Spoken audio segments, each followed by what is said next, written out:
any questions around it, feel free to reach out to us.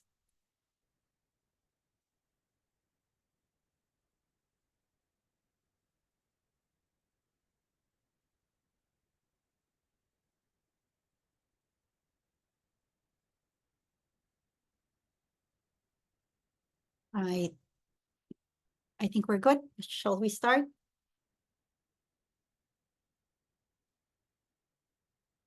So good afternoon, everyone. Again, I am Irene Quezon. I am the RIGA for Asia Pacific Regional Emergency GBV Advisor.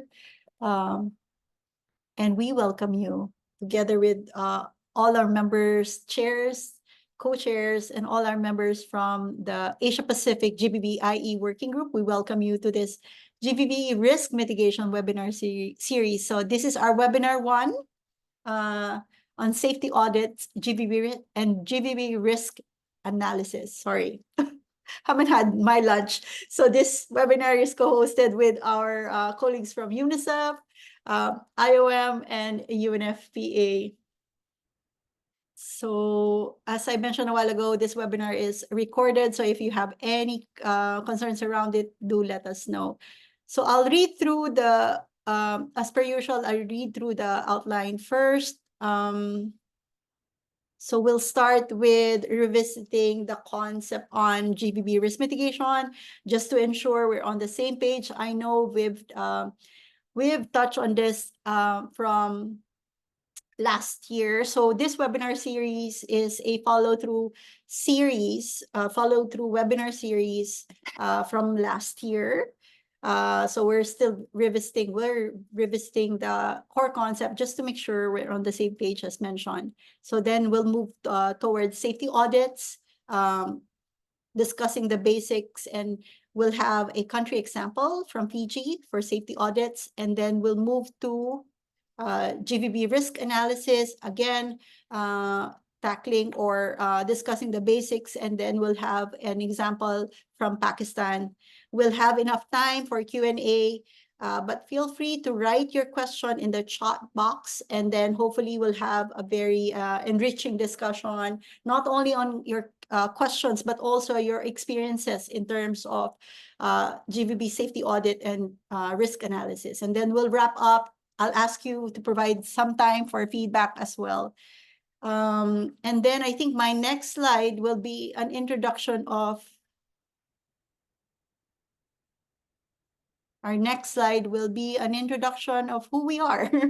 So for those who are new in this space, the Asia Pacific Gender-Based Violence in Emergency Working Group is an interagency team created to enhance capacity building and technical expertise on GBV in emergency in the Asia Pacific region. We are chaired by UNFPA and co-chaired by the GBV-AOR.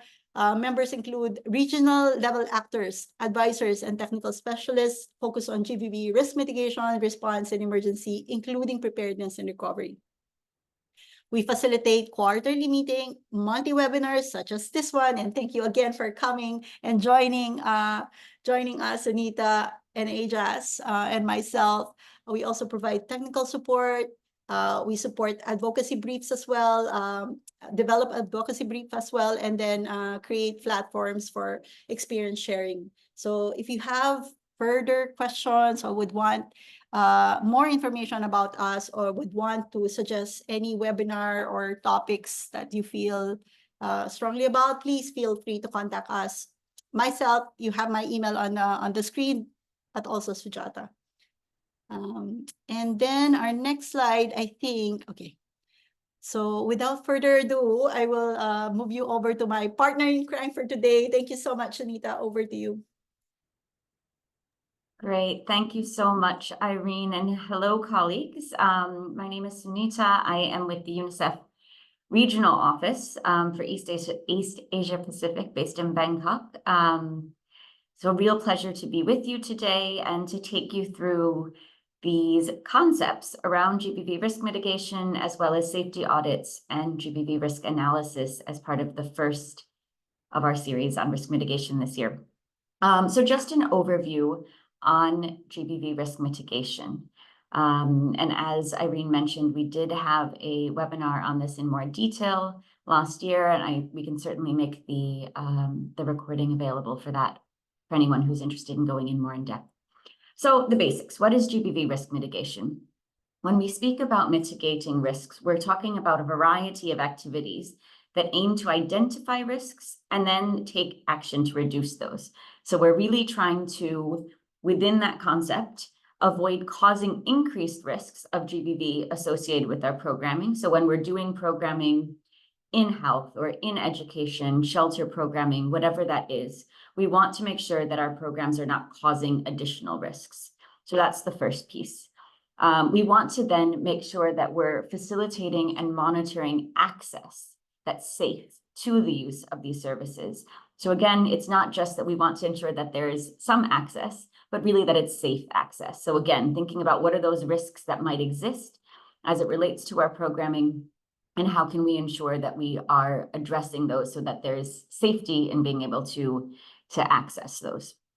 We want to really proactively reduce risks in the environment and programming. So again, it's not that we want to sit back and wait, but rather that we're really trying to think critically from the program cycle. So throughout the program cycle, from design to implementation and monitoring, to identify those risks, make adaptations, and then continue to have that kind of monitoring of them. So we're continuously taking action.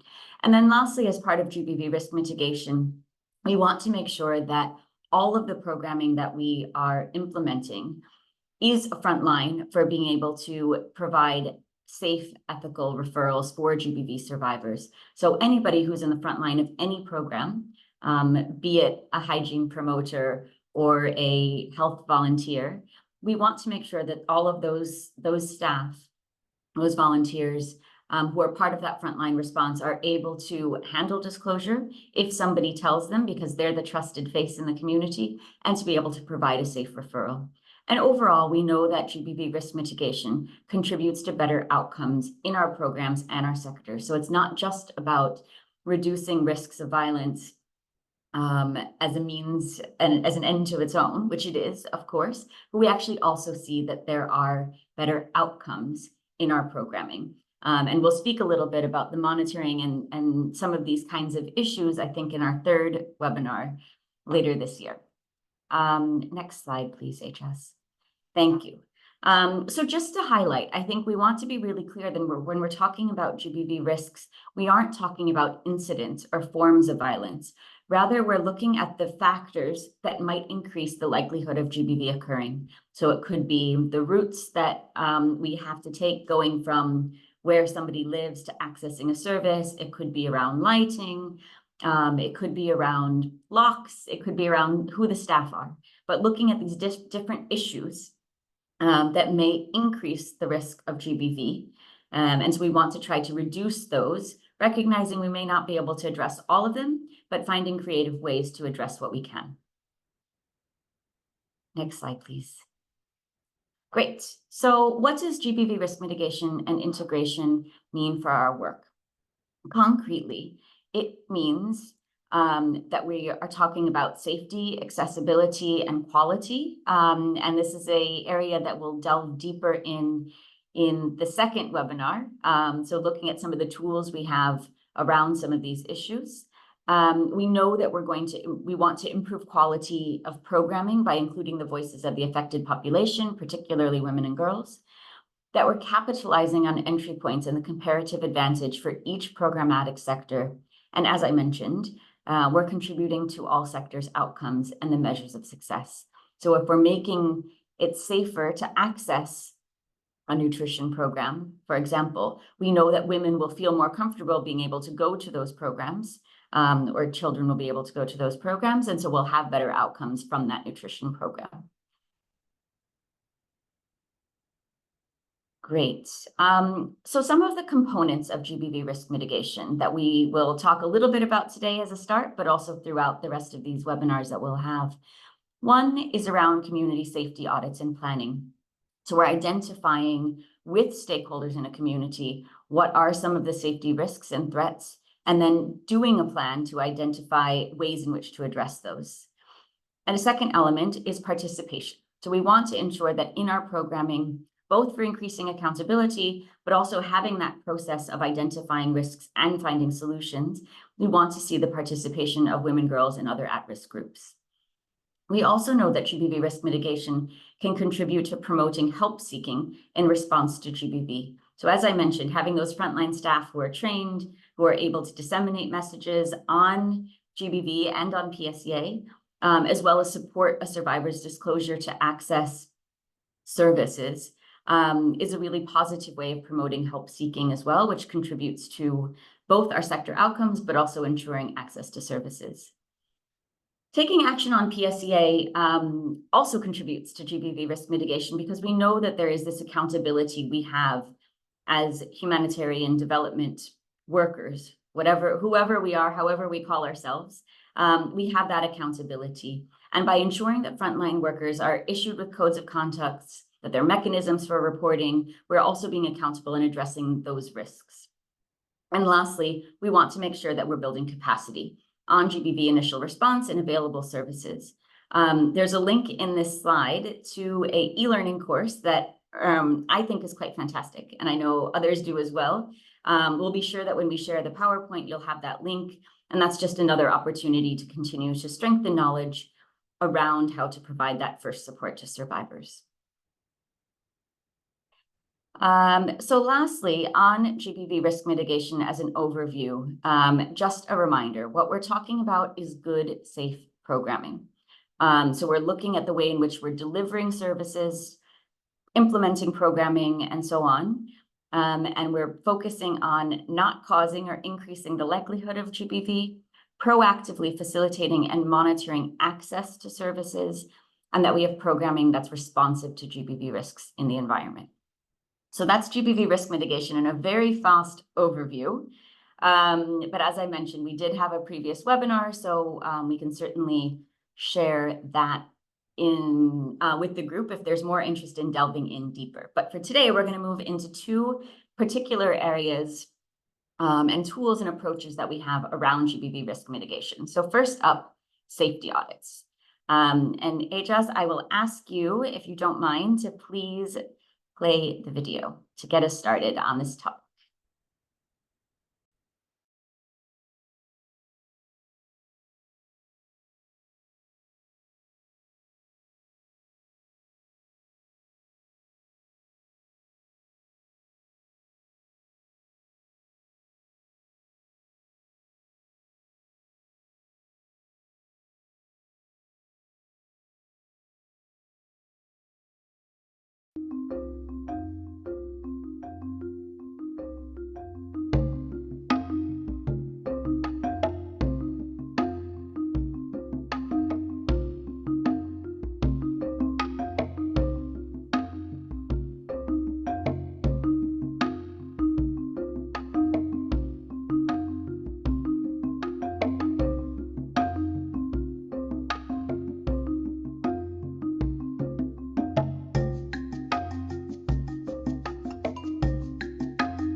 great.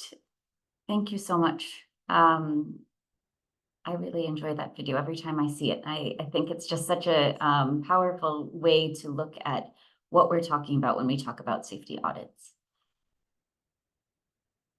So if you could go to the next slide, please. Thank you so much. So what are we talking about here when we're talking about safety audits? On the most basic level, a safety audit is a very simple and practical way to collect information related to GBV safety risks so that we're able to do analysis and advocacy to be able to make changes to those safety risks that we're identifying. So just a few key features of safety audits. One is that it's a consistent tool, so we're able to monitor GBV risks over time.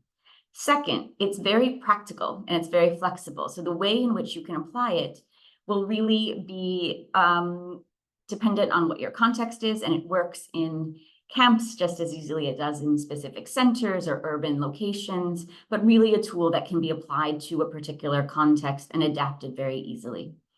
And we also see with safety audits that it's a way to increase coordination and find creative risk mitigation solutions when we're bringing together different sectors. So when we're able to combine doing a safety audit with multiple sectors, we're able to have more insights, both in terms of understanding what people are identifying, what are they seeing, because of course we all notice different things as we go through life in general and as we're trying to identify these risks, but also bringing different perspectives to identify what those solutions might be. So once we've identified a risk, having multiple people coming with different perspectives from different programs is an opportunity to find creative ways to address those risks. Next slide. Wonderful. So why safety audits? I mean, there are many tools that we have out there. This is just one of many that we have in our toolkit.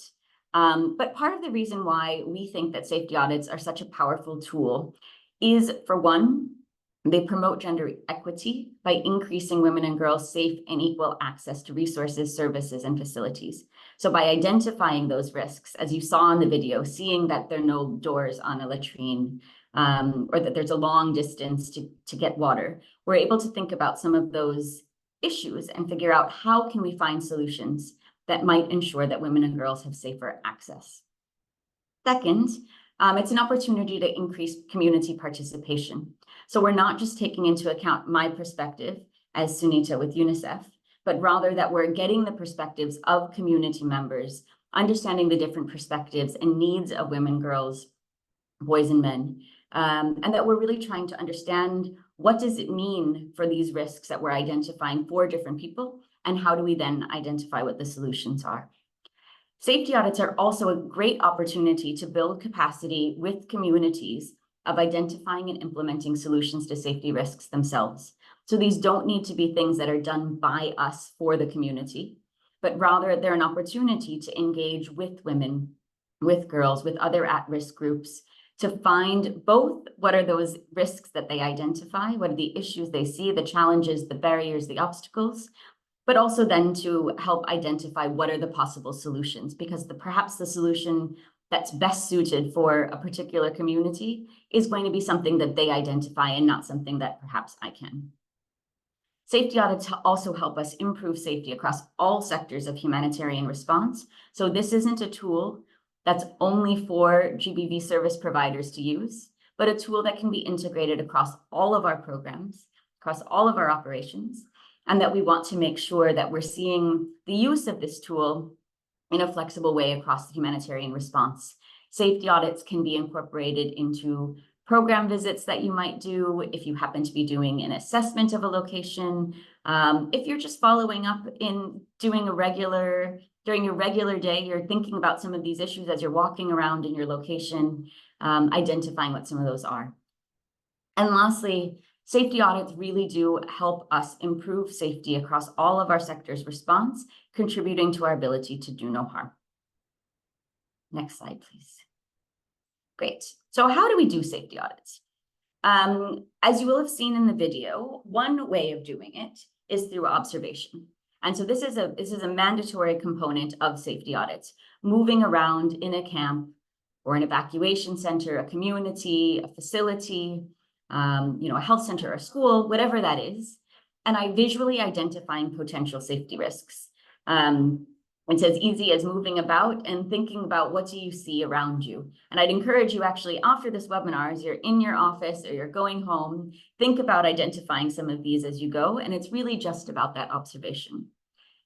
A second piece around safety audits is consultations. And this speaks to the point I was just making on participation.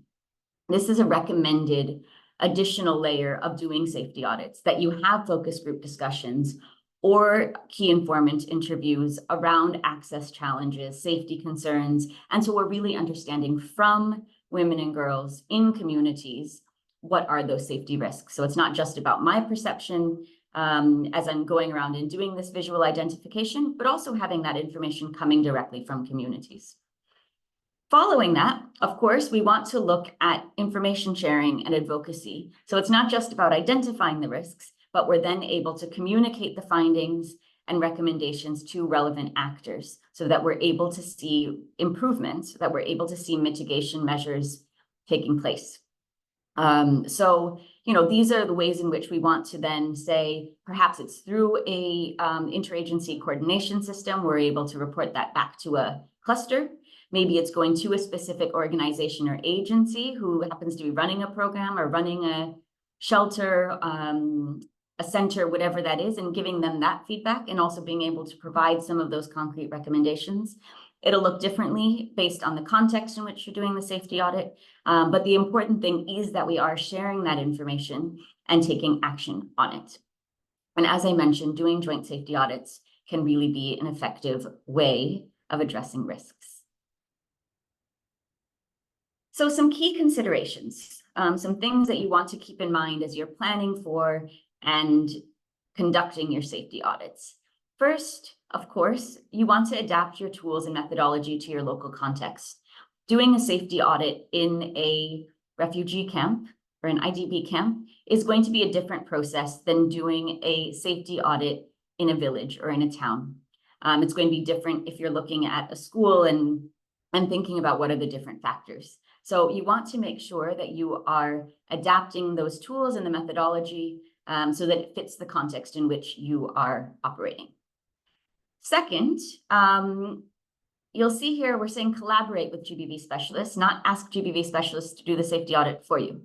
So the key here is that you want to work with GBV specialists or GBV focal points, perhaps to do a safety audit with you, maybe to review your tools. Perhaps it's to do some training and to make sure you have the referral pathways, whatever that is, but that you have that collaboration so that you're making that link.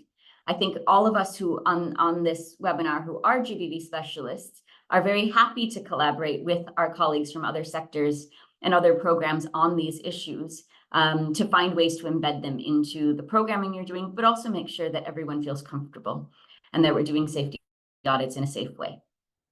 We, of course, also, as we often talk about with risk mitigation, but also safe access to programming, having female enumerators, either staff or volunteers, is essential, both for the observation component of safety audits, but very much so for focus group discussions and key informant interviews. So if there is engagement to talk about safety risks, to talk about GBV risks with women, with girls, with others in the community, we want to make sure that there are female staff who are facilitating those conversations and who are also able to then support in any kind of disclosures.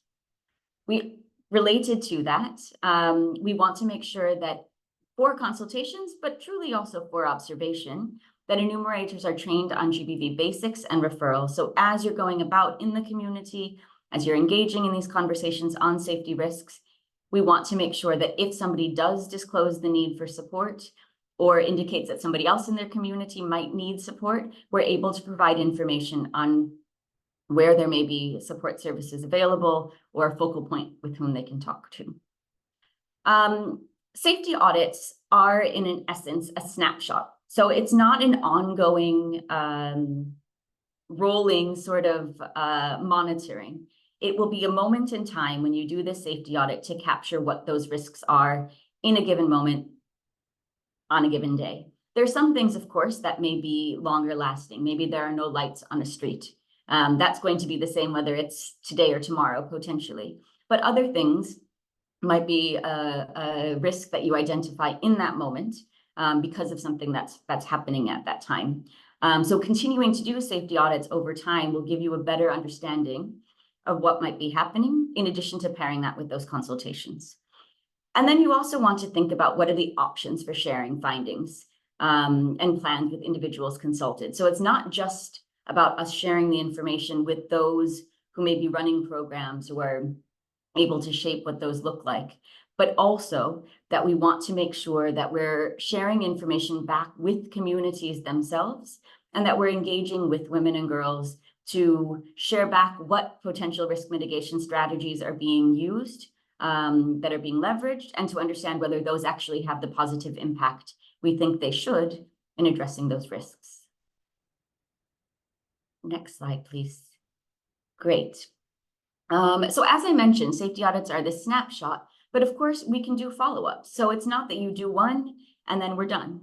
In fact, we can do regular safety audits over a period of time. So if you're in a protracted response, you're in a situation that's evolving over time, you may want to do multiple safety audits.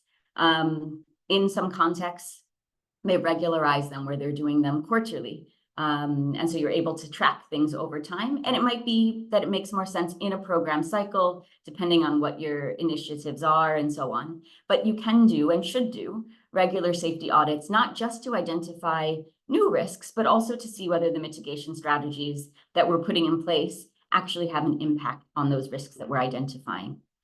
It increases our effectiveness in risk reduction when we're able to do these follow-up safety audits, because we are able to see, are we making that progress? We're also able to, of course, identify new risks or other issues that may have arisen, and also able to see if there are other issues that come up. Because every single time we do this, we may capture a different element or may see something differently. And so continuing to do these safety audits also gives us more perspective. Next slide, please. Great. So unfortunately, you're going to have to hear from me on this, but with great thanks to colleagues from Fiji who unfortunately are not able to be with us today.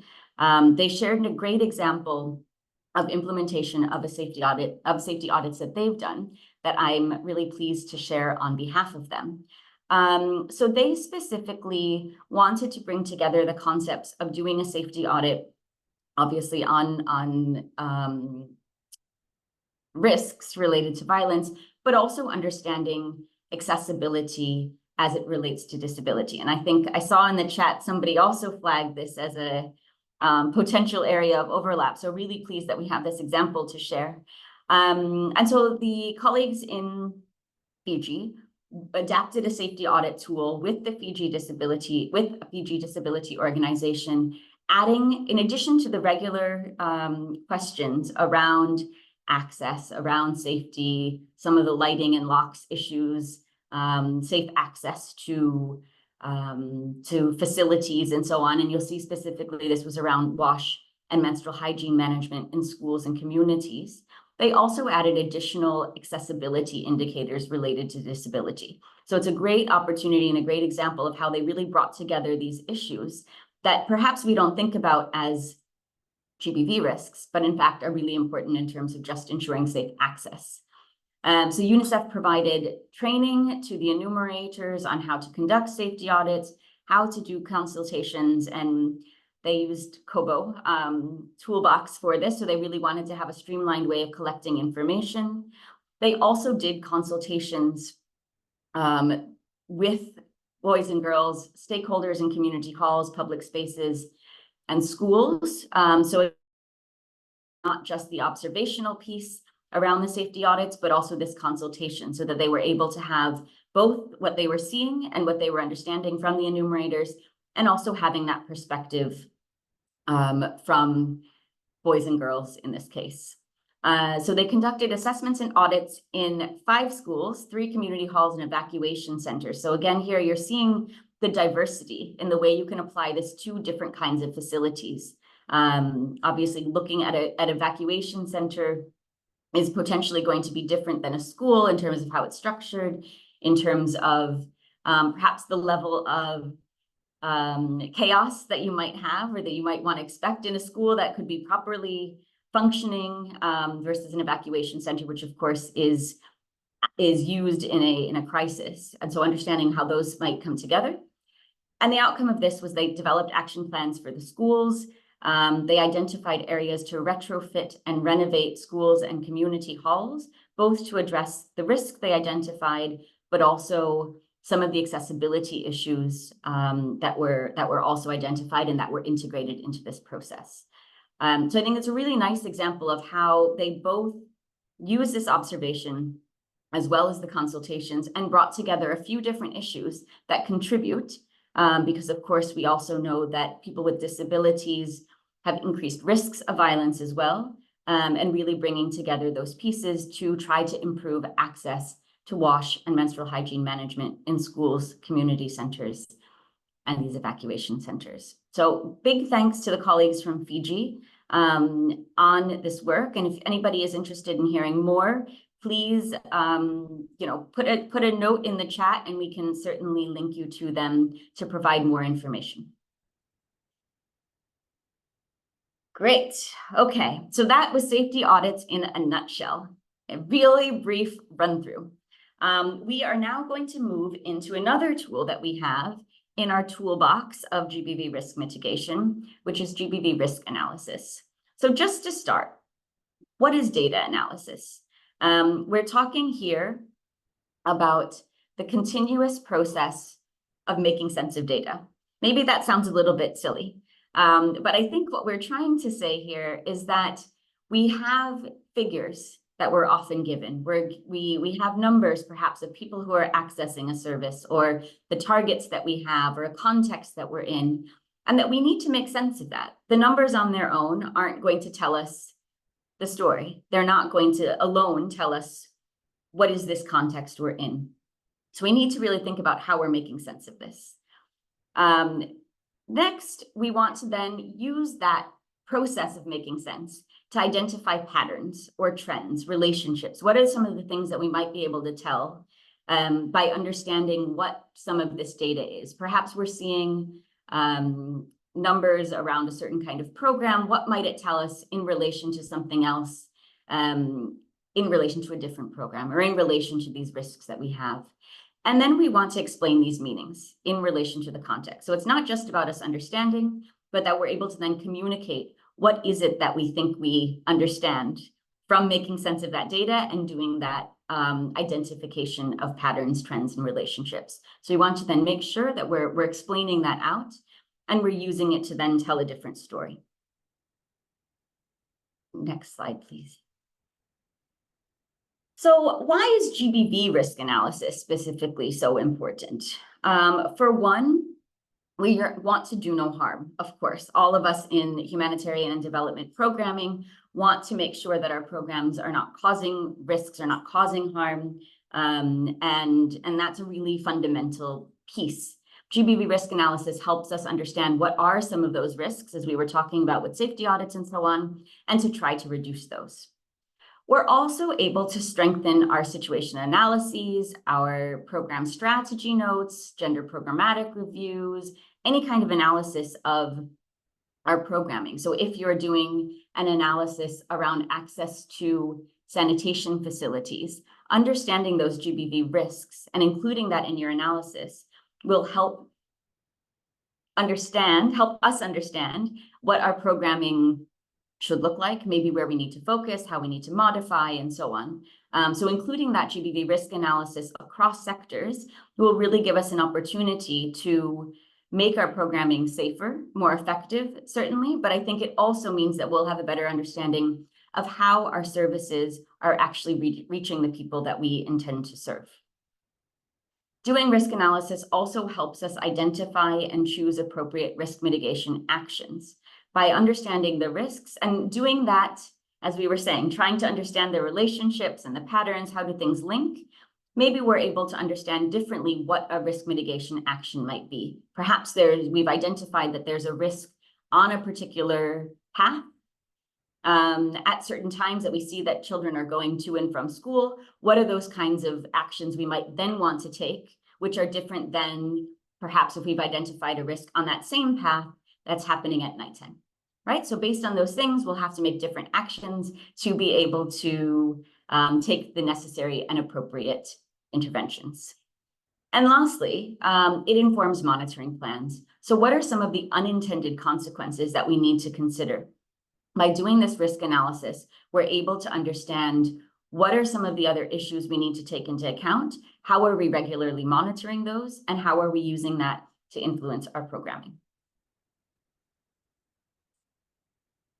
So some simple do's and don'ts, and this, I should say, is not exhaustive. There are many others, I think, and we could spend more time going into this. And so if you have some other good do's and don'ts, feel free to put them into the chat. So a few do's. Work with what's available. You don't have to necessarily do a standalone GBV assessment. Maybe there's a lot of data out there, and we can look at the assessments that have been done. We can look at focus groups that have been done before, and we're able to use that information to then understand what some of the risks are. So you may not need to do that standalone GBV assessment. If there isn't data available, if you don't have those resources and understanding, it may be necessary to do that risk assessment. But before you get there, first look at what you have. Secondly, routine needs assessments and analyses are strategic opportunities to identify GBV risks. So, in all of our work every day, we're doing needs assessments or we're doing analyses of our programs. I think anybody who's in a humanitarian context has been a part of these planning cycles that we have year in and year out. Those are opportunities when we're doing those assessments to try to make sure that we're our understanding of GBV risks, both into the analysis, but then our response so that it's safer. Two big don'ts. One, don't attempt to actively identify cases or survivors in the community. If you'll remember, when I went in the beginning slide of what is a risk and what is GBV, we're not looking at specific incidents of violence.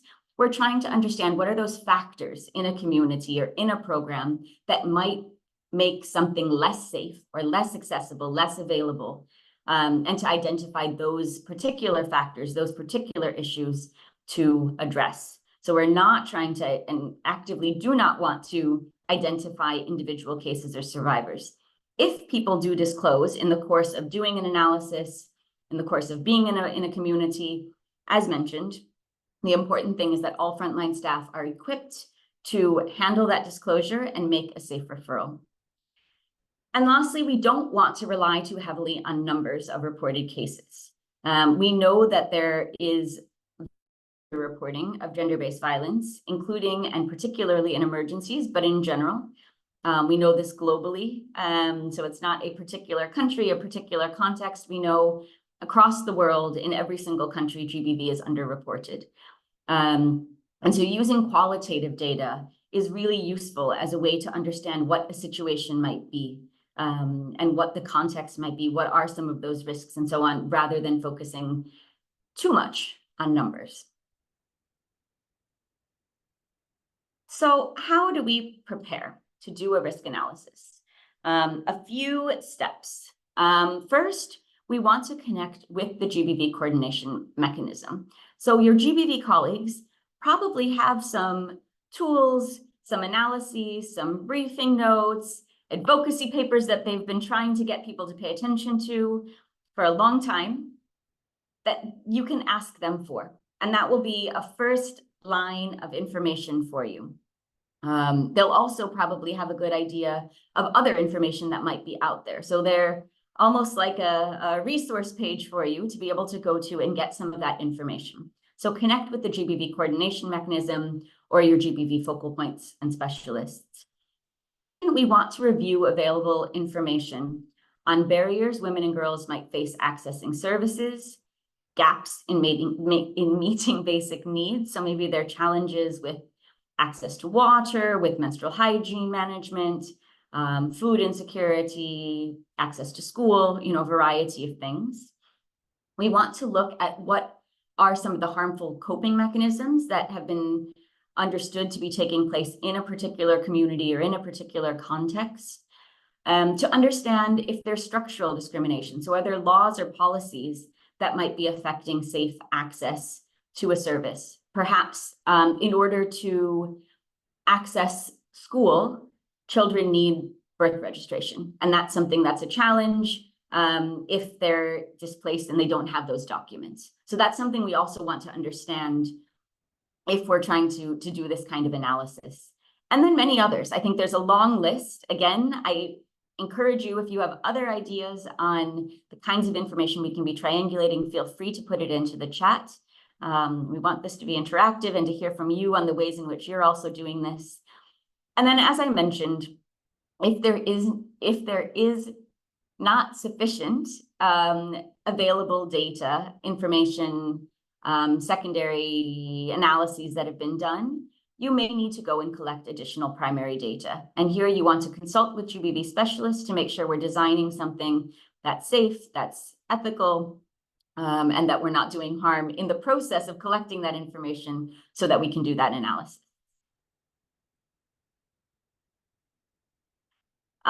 So some key questions to guide the analysis. So what do we need to think about? First, I think a good question to ask, as we should with any kind of analysis, is what are we hoping to achieve? What is it that we want to know? So we want to know about GBV risks. That's very vast. What specifically do we want to know in doing that risk analysis? Are we trying to understand the structural barriers in our program design, and those are the risks? Are we trying to understand GBV risks in a broad community? And so we want to be able to tell the story of the risks in a location. Are we trying to understand the risks that a particular group is facing, and so on? So we really want to first articulate what is it that we're hoping to achieve. Once we have that clear, the next question is, what are the key data points or information sources that are relevant for our defined purpose? So if I've decided that I really want to know about the GBV risks that adolescent girls are facing in their community generally, what are the key questions I need to ask myself? What are the key data points that we need to then know in order to try to do that analysis? The next point is that we want to look at how data points compare over time across regions, by populations, or with other data sources. So again, looking at what that first question is that we're trying to understand, how do we then want to compare other data points that might give us a better understanding of the context as well as of a particular issue? Maybe we see that when we're looking at these safety concerns of adolescent girls in a community, that there are differences between when it's the rainy season versus when it's the dry season, or when there's school versus when there isn't school. Maybe there's a seasonal change when people are harvesting crops versus when it's a more lean period and you don't have that kind of production. So understanding some of those factors will also help us do better analysis of what the context is and what are those risks. Because of course, if there are differences in the risks, let's say during July because it's rainy versus December because it's cool, we'll need to take different actions to mitigate those risks once we understand them. And then we want to know, and this is very important, this is an important thing to do before you start your analysis. What about the data is important to you and why? What are you going to do with it? How are you going to use it? How are we going to communicate it? How are we going to do the advocacy? How are we going to make program adaptations, or whatever that is? What is this purpose, and how are we going to use the analysis? Because we, of course, want to make sure that we're taking action. It's not doing the analysis for the sake of doing this data analysis to understand GBV risks, but of course, we want to use this to address safety concerns and to try to mitigate some of those risks. So just a few tips, and these I think are a little bit of a summary of what we just covered. So you want to define what information you might need. We want to compile information depending on that population, location, the issue, and so on. So you're bringing this together so you have a full package of this information. Then we want to triangulate. So we're going to pull information from different sources, different locations, different perspectives, and compare them. Use them so that we better understand what a situation is. Perhaps I have a piece of information, Irene has a different piece of information, and together, when we bring those together, we're able to actually understand an issue better. So rather than focusing on one source of information or one source of data, that we're bringing in together multiple perspectives. And importantly, I think, as I was just saying, triangulating can sometimes shed light on something that might otherwise have been missed. Maybe I make an assumption because I see that girls are not in school during the rainy season. And I think, well, it's because of the rain, they're not going, and I can't do anything about the weather, so we're done. But maybe there's something else that's happening during that time, that's a data source that somebody else has that can help me have a better analysis and will help me make a better decision. Next slide, please. Great. So around triangulation, and I think this is really to try to get into detail a little bit more on what we're talking about here and bringing together these different data points. So as an example, perhaps we know that most families would prefer not to marry their children off before 18, but that it is sometimes the only option to meet basic survival needs. So that's data point one. Then we have another data point from the latest food security assessment that food consumption has declined compared with 6 months ago, and that coping mechanisms include borrowing food from friends and family. And then we have a third data point that among refugee populations, urban renters are an average of 3 months behind on their rent payments. So together, what do some of these data points tell us? Perhaps it tells us that families are struggling to meet those basic survival needs, that they don't have sufficient food or access to money in order to pay rent. And we know that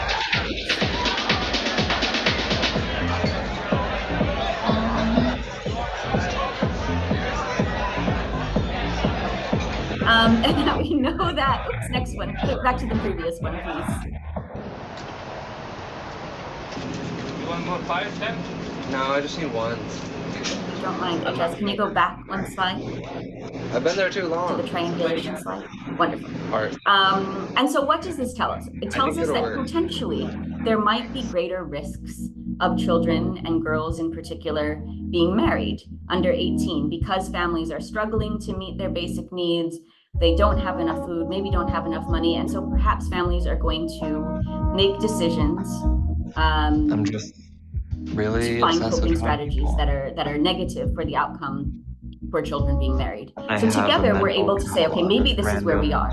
Maybe this is what we know from these 3 different data points that we have, and then we do this analysis. Sorry, Sunita, let me just stop you there. Really distressed jeans. I'm And then that person's too tight tube top. Dear And then you colleague, can like recombine them in a way that feels off, but then somehow works. That's very New York, where it's just like combination of all these crazy things living next to each other. Okay. The way that you recontextualize the thing is like what makes it cool again. So I'll mute everyone first. Drawing is my favorite thing. And just everything else is like a branch off of that.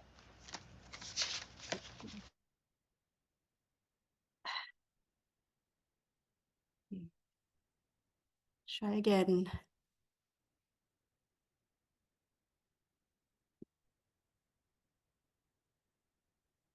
Sorry, where are you, Sunita? Oh, I'm here. Okay, sorry. No. We now had some lively background music. I'm sorry for that. No worries. So maybe just in summary, as I was saying, on these data points, when we have these three points together, perhaps we're able to then do some analysis on what risks there might be for children being married early, right? So that's not going to tell us yes or no definitively. Then we need to do additional analysis, bring in additional information, have those consultations, but it gives us an opportunity when we have these 3 different points together to have a better understanding of a situation. Next slide, please. So a few more tips. First, we want to potentially identify similarities and trends over time. Maybe there aren't any, or maybe there are. And when we're able to understand some of those trends, we're able to then do a deeper analysis. We may want to also look at identifying differences per population or in different locations. So again, going back to what your question was, what are you trying to understand about whom, why, identifying what some of those differences might be. Then we want to interpret what the data is saying. So if girls are reluctant to access services because of safety concerns on the route and timing of the opening, so the timing of those services, what do we want to understand from that?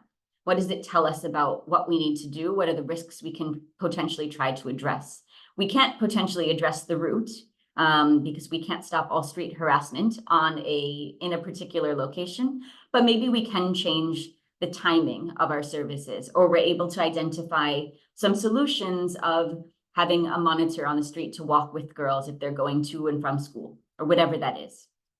It's important to understand that there sometimes are limitations to data and that definitive conclusions cannot be made. So we may not always be able to say, we understand this, and we have an analysis that's very clear based on the data that's available to us. So maybe we're able to then say, okay, we think there could be two possible situations, or to the best of our ability, this is the analysis that we have, and to make some educated guesses and decisions based on those, but we may not always have those definitive conclusions.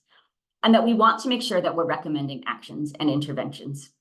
So as we have this analysis, we've defined all of these risks, that we're making sure that we're also using it. So as I said, we want to make sure we're recommending actions, that we're taking things forward, and we're addressing the risks that we're identifying through programmatic, monitoring, structural adaptations, whatever that is, and whatever we can control, but that we are trying to take action.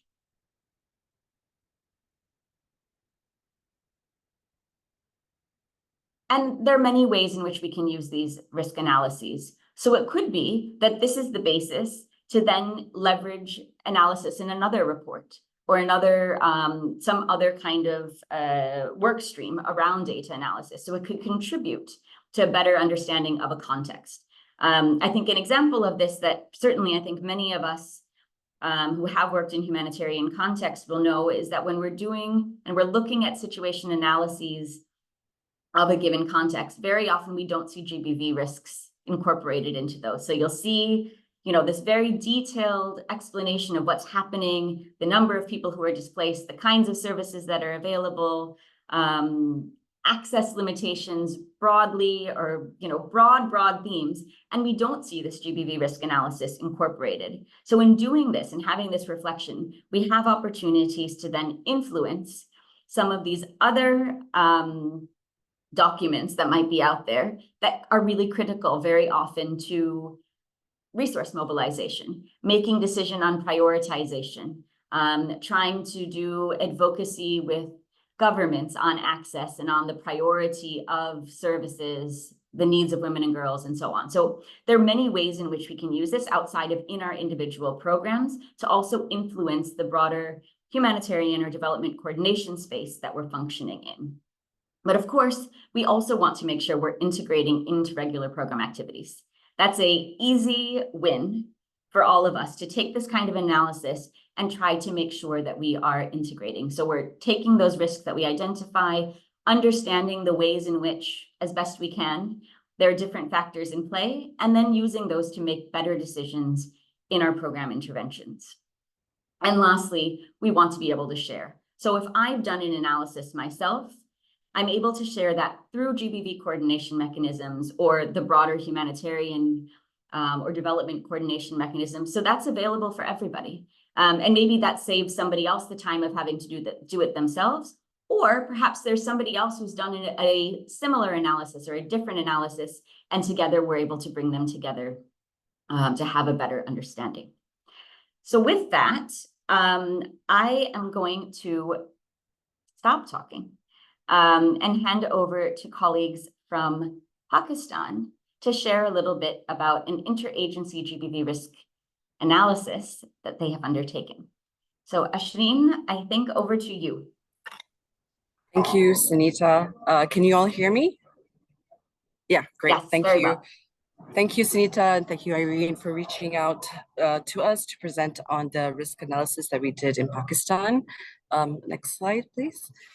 Just to introduce myself, my name is Ashreen. I am the GBV specialist for IOM Pakistan.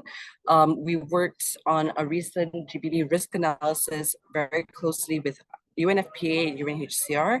Essentially, it was a joint interagency collaboration to do a GBV risk analysis on a recent crisis or emergency repatriation plan. Next slide, please. Essentially, we undertook this exercise in February. And just to give you a bit of context on this illegal foreigners repatriation plan, this was announced September 2023 by the government. It was a plan to essentially forcefully deport Afghans who were living in Pakistan. And in the first phase, and they were doing it in a phased approach. In the first phase, which focused on undocumented Afghans, it saw a total of almost more than 30,000 arrests, which led to almost 30,000 deportations and a total of more than 500,000 Afghans leaving and returning to Afghanistan, but not voluntary. I mean, it says voluntarily, but it's actually they were leaving due to fear of arrest and deportation. Due to this, there were many protection risks that came out of it. And I think very much related to what Sunita was saying as well, a lot of reports and a lot of assessments and sharings were on, for example, the legal aspect and the legal risks and the protection risks with that. But we noticed that with GBV and child protection risks, there was a gap there. We were hearing from the field that there were increasing reports of incidences and increasing risks.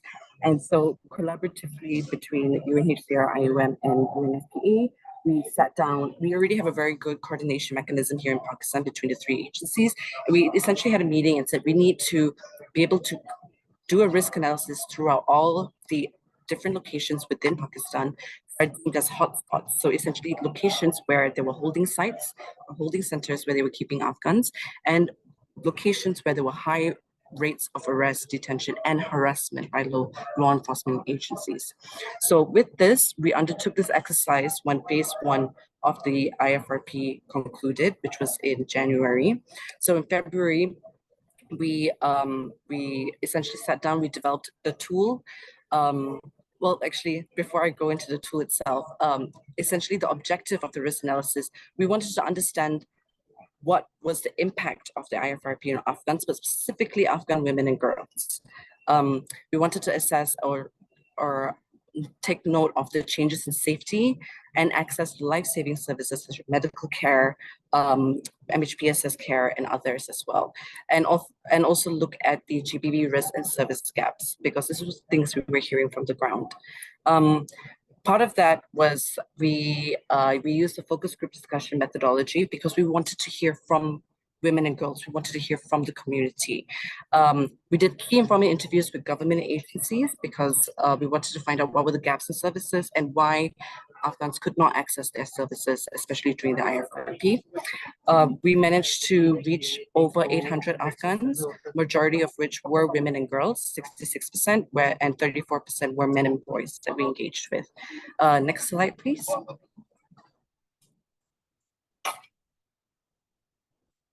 Thank you. So some key considerations, because essentially this was a rapid analysis that we did. We wanted to get information and analysis out and shared with all our GBV partners and stakeholders in Pakistan before phase two continues, which is actually about to happen anytime soon. The government has announced that they're planning to continue the second phase of the deportations. So part of that was adaptation of the tools. We used the 2022 flood RNA tool that was developed and adapted from there. So we used a base of a tool that was already developed for an emergency in Pakistan and adapted it for the Afghan response. And we adapted it for of FGD focus, so essentially changing the structure of some of the questions.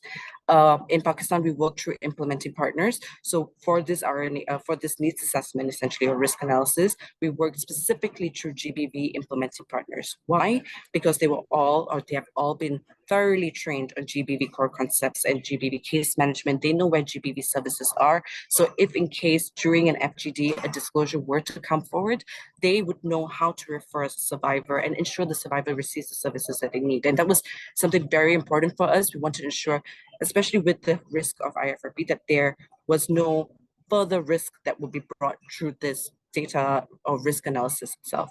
So the enumerators were essentially community social mobilizers who are essentially with Afghan women and girls every day and who engage with them, and they have immense trust with the communities. Our IPs also have extensive footprint in communities and can reach hard to reach areas in which, for example, certain agencies or international staff are not allowed to go to. So that is why we worked through our implementing partners.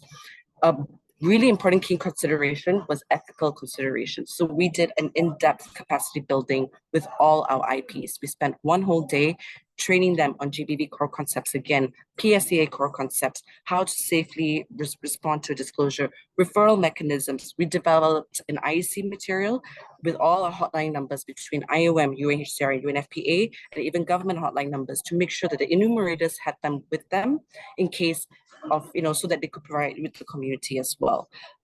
Making sure that they understood ethical approaches to data collection. How do you get informed consent? Make sure you don't take photos or sensitive photos of the population during the focus group discussions, and essentially going through an in-depth review of the tool, going through each and every question with the enumerators and with our implementing partners so that they understood what the questions were, they understood what kind of responses they might get, and also understanding what kind of prompts they could do if, for example, there was a question where they weren't really getting a lot of feedback from the community. So essentially, it was a very in-depth training that we did. And we had to do it online, but it did help a lot. And we also had our own field staff with the IPs when they were doing the data collection as well. Once the data was collected, the data was inputted through Kobo, and that allowed for easier access in terms of analysis of the data. And also we used the DEEP framework. It is this framework that's available online and it is free. I do recommend this tool for anyone who wants to do qualitative data analysis. It's very easy to use.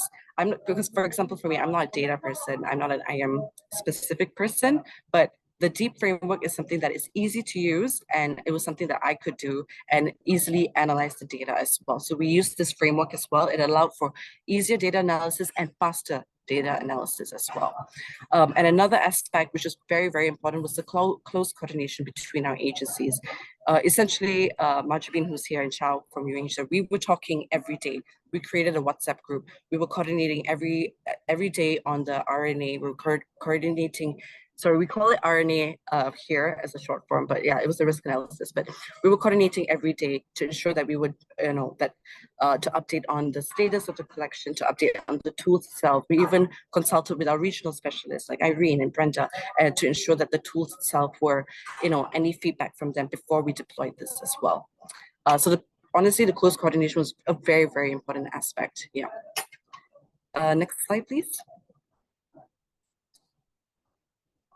And just to briefly share, I'm not going to go too much into detail on this, but the findings were very interesting. It validate some of the things we already heard from the communities, such as, for example, that girls were at high risk of early and child marriage, that 34% of participants reported knowing incidences of girls getting married, that there were incidences of boys also getting married, and this was actually a coping mechanism for families to protect their families, either from thinking that if they marry their children that they will not get deported, or or as a livelihood coping mechanism. So that was another finding, that a lot of families lost their jobs, people getting deported or arrested at their workplace. And another coping mechanism which we found was a rise in child labor as well, where children were being sent to work, being pulled out of schools and being sent to work to help support the families, essentially. More than 50% of the participants actually mentioned that they were not aware of emergency GBV services, which was something that was very important for us to know, because we adapted our methodology and our programming, making sure that we can disseminate more information and engage with communities more so they understand that there are hotlines available and there are services available as well. And we also did some questions on holding centers, because there were a lot of reports of children being held at holding centers, and women as well. And from the assessment, we found that 26% of women and girls and children were being held at holding centers with very poor sanitation and wash facilities. So, for example, the wash facilities were not gender segregated, or there were no proper locks. And so this, of course, presents a concern as well, and a recommendation for the governments, because part of our preparation as well was how can we advocate better with the government to ensure that GBV survivors, especially Afghan GBV survivors, have access to life-saving services, especially during this emergency or humanitarian crisis that's going on in Pakistan. It's a protection crisis, essentially, what's going on with the IFRP. And also from the assessment, we managed to also identify the top priority needs. And touching on what Sunita as well mentioned, from this assessment, we managed to be able to advise our counterparts in other sectors on like different ways in which they can improve their programming. Like, for example, there's a huge need for cash assistance. So how can we improve our cash assistance? IOM has a multi-purpose cash assistance program, for example. So we are working very closely with our livelihoods program on this as well. Healthcare. So we've been chatting with UNHCR and UNFPA on doing more capacity building with lady health workers, with the Department of Health as well. So we have come up with many different recommendations, which we will share. I mean, we're planning to share the report soon with all our partners as well. We're hoping that this will improve our programming and will address the GBV risks we've identified from this assessment. And that's all from our side. If you would like to know more about this, please do not hesitate to reach out to us. Our emails are on the next slide. Thank you all very much. Wonderful. Thank you so much. It's such a rich example and I think really speaks both to the importance of that interagency collaboration and the way in which that enriched your process, but also the multi-sectoral ways in which it can be used. And the fact that you are using it, which of course is really critical in a really challenging environment. So thank you so much for sharing that and for taking the time to join us. I think it's really, really valuable for all of us. Irene, I think I'm handing back over to you now, I hope, to go through some discussion and some Q&A. I see the chat has been really active, which is wonderful. But yeah, Irene, over to you. Yes, thanks, Sunita, and thank you for powering through the slides today. Really appreciate you, and we all appreciate you. Thank you, Asherin, as well, for sharing the experience in Pakistan. I know Majabin is also online. Thank you for joining us today. So I'm opening the floor for Q&A. I have few questions. So there was a question on e-learning. I know you've shared that, Sunita, already. You've also addressed the question on disability, on examples on disability. There's another question on, is there a GBV risk analysis tool for CSOs and CBOs to access, including data gathering tools, I guess, and analysis? I mean, all of the tools that we have are accessible to everyone, and they can be taken, adapted, and used. And I saw, Irene, that you put the links to the GBV AOR pages, let's say, or I don't know, whatever we call these, for safety audits and for GBV risk analyses. So those are absolutely available and free for use to everyone. And as you said, also with the e-learning course, I also put that into the chat, and that is also absolutely available to everyone. It does focus on nutrition, but I think it's a really good course that's relevant for all of us, regardless of sector. But I think the important thing is that we actually have quite a lot of tools out there, and it's a matter of bringing them together. So if you're in a particular context, I don't know specifically what country the colleague is from who asked about these, but there might be tools that are already developed and adapted for your country and your context, and connecting with the GBV coordination group is a good place to start to see. But otherwise, there absolutely are global tools that can easily be adapted by CSOs and CBOs. And I think those of us who do work on these issues are also very keen to support and to engage together. Thanks, Sunita. And I agree with you.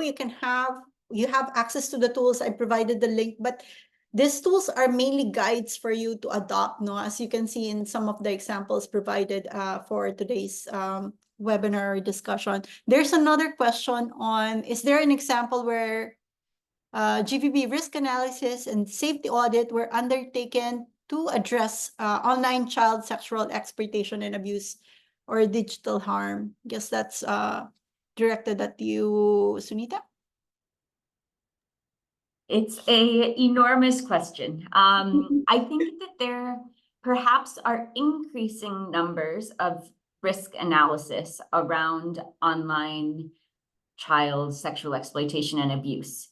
But of course, it's going to be very different from one context to another in terms of what are those risks. So you have some contexts where the risks are of children being trafficked or being forced into being involved in the development of materials that are being sold and being abused. And then, of course, you have on the other side the ways in which children may experience exploitation and abuse in interacting in social media or interacting in different platforms and so on. So I think here there are quite a number of analyses that have been done. Safety audits, I'm not so sure about, and I think that would be a really interesting one to think about in a digital space. But it will be very different, I think, from one location to another, but also the purpose. So if you have a specific question, going back to sort of how do we plan our analysis, what is your specific question that you'd like to have better understanding of related to online child sexual exploitation and abuse, and then identifying what some of those relevant studies might be, or if there are indeed gaps. But I'd be very curious to hear from others if you have experience with safety audits in particular in the digital space, because I'm not personally aware of a lot of work that's been done on that, but I think it's an area that we certainly need to explore further. Thanks, Sunita. I am looking at another question. May I have the Pakistan analysis report? I know Asherin was mentioning that they haven't published it yet, but Asherin needs to jump off. I know she's doing a workshop right now for IOM, but Majabin is also online. I don't know if you want to come in, Majabin. Thank you. Majabin. Yeah, I'm here. Thank you. Irene, I'm joining from Irene's connection, so my name is not visible. Sorry if I missed the question here.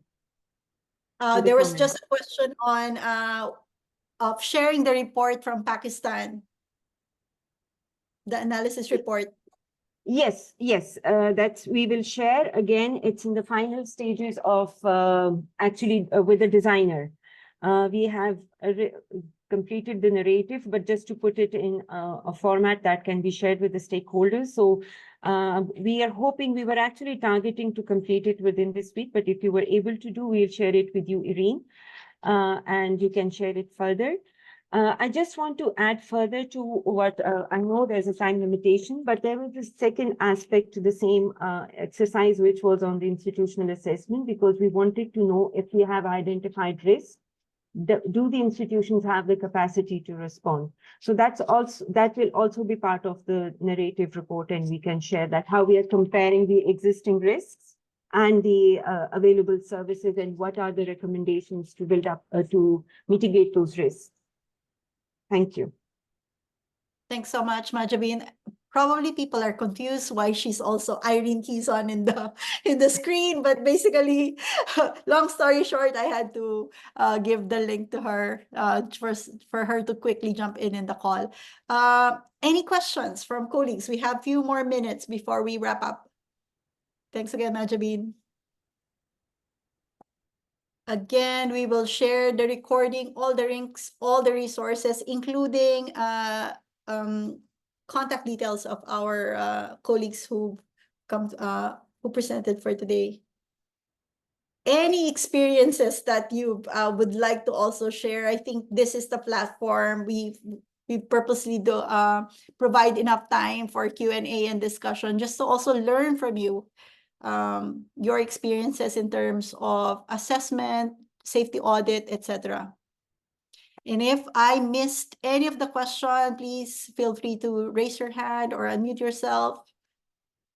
I see there is one question, Irene, from Mona from World Vision on experiences and learnings of doing safety audits in conflict areas, which I don't think we've explicitly addressed. But yes, I mean, absolutely. I think there are numerous examples of doing safety audits in conflict areas, and some really interesting work in some contexts where conflict has been quite protracted and they've been doing regular safety audits over time, which has really enabled a analysis of how the situation is changing, but also what can we ourselves do, and what is outside of the control of our own programming, our own operational areas. So I think one of the things that's challenging, of course, in conflict areas is that we don't have such control over the environment around in the space in which we're working. And so what we can change, or what we can when we identify risk, what we are able to do as humanitarian programs can be quite different.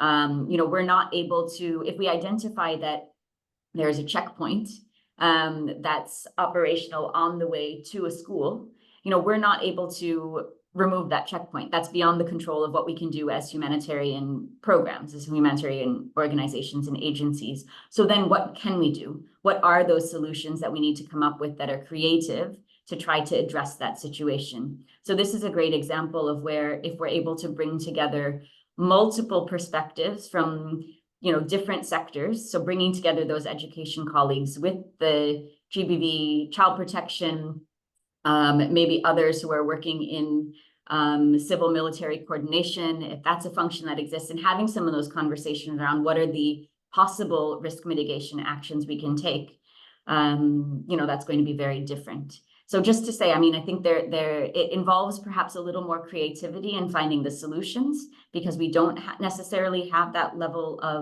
of control and organization of a situation, but it's absolutely possible, and I think really highly recommended, particularly in those situations, so that we are trying to address some of those risks that are quite massive, but maybe need to involve thinking outside the box differently. Good point. And I just would like to add, like, for example, I am supporting now, or at least in conversation with Afghanistan, on how to do a GVB risk assessment or risk analysis without with consideration on sensitivity, dropping off entirely the GBB terminology or even assessment terminology. And we'll share that once it will come through, and hopefully it will come through. I have one more question. I think we have enough time. I know also this is not, sorry. Can you share more on responses at community level when GBB risk mitigation works takes place?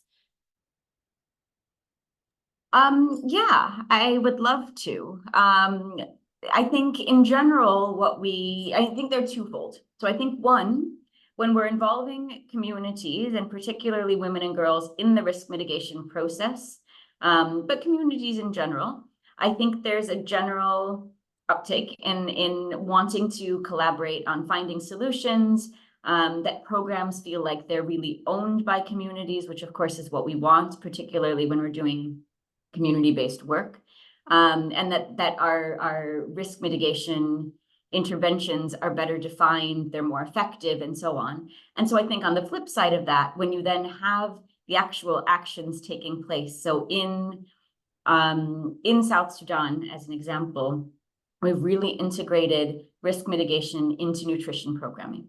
And part of that has meant that through the actions that were identified by women and girls who were coming to these nutrition centers, they identified that they felt more comfortable when there were female staff present, that they had different hours that were better for them, that they wanted people who, if they needed to seek services, they could go to somebody and feel comfortable disclosing and getting that referral. Some of these basic things. That then when you had these mitigation measures implemented, so changing the hours, ensuring that there were female staff more present, and so on, women and girls were coming more to the nutrition centers. So you were seeing better nutrition outcomes, but they also felt empowered. They were part of the program in a different way, so they felt much more engaged in it. And of course, that's also part of what we want to do. So I think in general, there's a very positive experience to both the participation in identifying the risks and those mitigation actions, but then also when we're accountable to actually address them, that we're seeing a much more positive response and better outcome. Thanks, Sunita. I see Ari here also sharing some experiences from Myanmar, and Do you want to come in, Ari? Sorry to put you on the spot, but it's quite interesting as well. Remote safety audit. Yeah, thank you, Eileen, and yeah, good afternoon to everyone. I think, yeah, just maybe, wanted to share our experience, especially, access for the humanitarian actors is limited. So, but then, I think this is also related to the point of, community participation into the safety audit. So we need to have, of course, someone in that particular camp or community who can serve as a focal point, or, also we may have some like incentive workers, like a camp volunteers. So we train them remotely on the safety audit tools, and they can, send the data based on their observation, or they may also have small scale FGDs and then, send remotely to us for further consolidation. So I think, that's also one of the way we kind of, adapted how we do the safety audit in conflict settings and also during the pandemic. Thank you. Thanks so much, Ari. So I guess okay, I see one more hand. I have 5 more minutes. I'll give the floor to you. I hope it's gonna be a quick one. Go ahead, Samsad, right? Samsad Khan. Yes, Shamsad. Yeah, this is Shamsad from UNFPA Bangladesh country office. So I would like to share one of the example from a development and humanitarian nexus context. So we operated our program in the Climate Change Vulnerable Program, or GBV emergency programming. So as a part of our humanitarian preparedness, we conduct safety audit with community women and girls. So we train our frontliners and identify a couple of risks. But my specific sharing here, like other country office, we identify risks, also identify possible risk mitigation action from the community. But in terms of the action, because we do not operate in the humanitarian context, meaning that the government is the responsible for taking most of the risk mitigation action.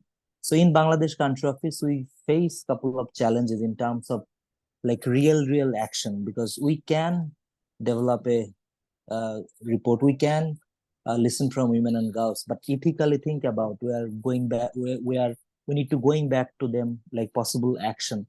So this is one of the sometimes challenging part, because identifying risks and possible solution is comparatively easy rather than taking real action. So if any country office has or any suggestion in terms of onboarding government as a part of GBV risk mitigation action. So this is one of the question and experience. Over, back to you. Thanks so much for sharing, Samsad. And given the time, I just want to thank everyone. We're going to wrap up a bit.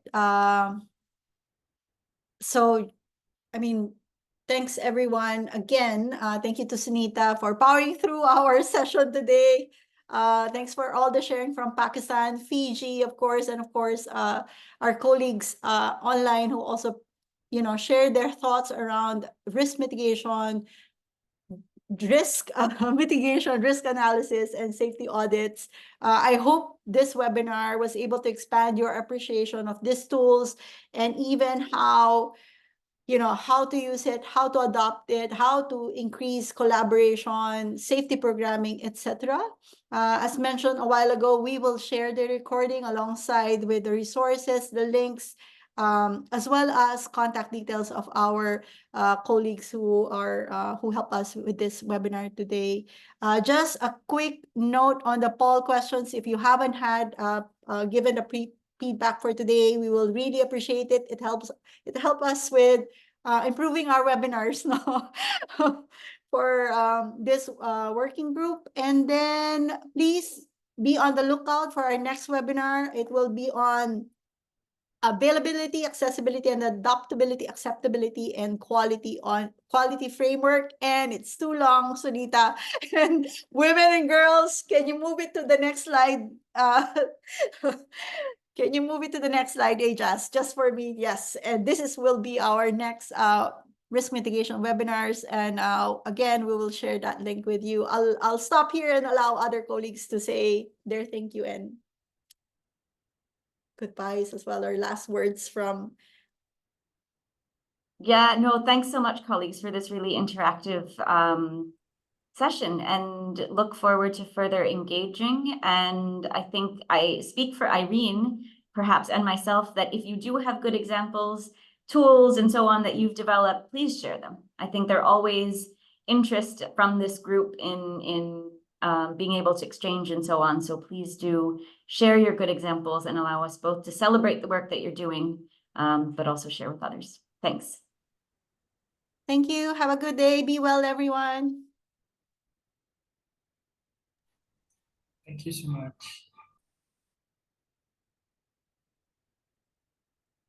We're just gonna wait for, I'll stop the recording.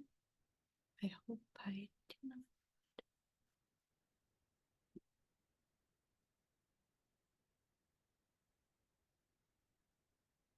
There you go. Stop.